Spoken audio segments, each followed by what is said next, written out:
Yeah, no, bro. I was just thinking, really touched my heart, man. The things that Ibn Ali has said the other night in Habib's house. Watching him grow over these 40 days it's really been beautiful. You know, he spoke about the hood, and, a reality where we come from. I know so many people in the inner city who, they were born and raised Muslim, and they still rob people. I know people who are born and raised Muslim or have been Muslim for 15, 20 years, and they still sell drugs. And I even know Muslims who have memorized large portions of Quran. And unfortunately, they're some of the biggest criminals that I know. People, with Muslim names. People named Malik, people named Hakim, people named Abdurrahman, and it made me reflect on something I was reading the other day. It's from a book from Mahmoud Khalil al-Husri, the famous Quran reciter from Egypt. He has a book called al-Qurra, so with the Quran, I guess you could translate it as. And he quoted Ibn Mas'ud, radiyallahu ta'ala anhu. The gist of it is, memorizing the Quran isn't memorizing its words, but it's establishing in your heart and acting upon that which Allah Ta'ala has made lawful and staying away from that which Allah Ta'ala has made unlawful.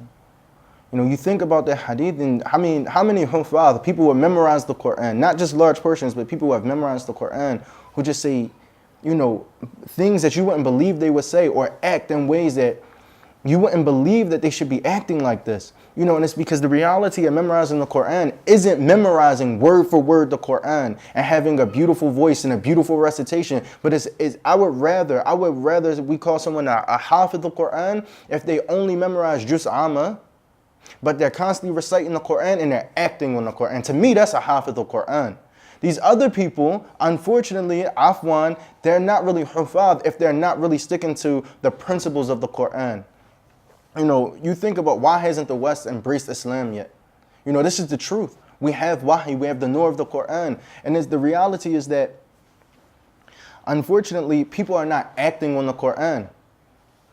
Unfortunately, most people don't even read the Quran. And it's because they don't understand what's in the Quran. And what's in the Quran is life-changing. Look at the Prophet Muhammad sallallahu alaihi wasallam. They said no prophet was sent in a darker time to a darker people than the Prophet Muhammad sallallahu alaihi wasallam, and he changed these people with the Quran. Don't forget, Aisha radiyallahu ta'ala anha said that he is the walking Quran. He is the Quran walking. That means that his akhlaq, his adab, everything, he was infused with the Quran al-Kareem. And the Quran al-Kareem was a bayan of who the Prophet Muhammad sallallahu alaihi wasallam was. Bro, we got to get real. Like, we need to recite the Quran, reflect on the Quran, and act on the Quran. In my opinion, that's when the West will change.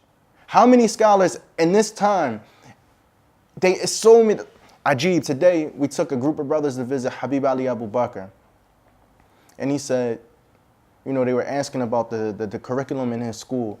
And he said that I would rather that the kids have a lot of adab, a lot of etiquette, and a little bit of knowledge than a lot of knowledge and a little bit of etiquette. Because on the day of judgment, that's the heaviest thing on our skills. This is what we'll take to Allah. So when you recite the Quran, don't recite it just so that everyone can be amazed at your voice, right? Recite the Quran with the intentions of acting on the Quran, becoming one with the Quran, and that the Quran begins to change your character so that you can change other people. Because don't forget, that's the purpose of this religion, is so that we just don't, it's not a nafsi religion, it's about me, no, it's about us going to other people and taking this Quran and we explain everything because it's in the Quran.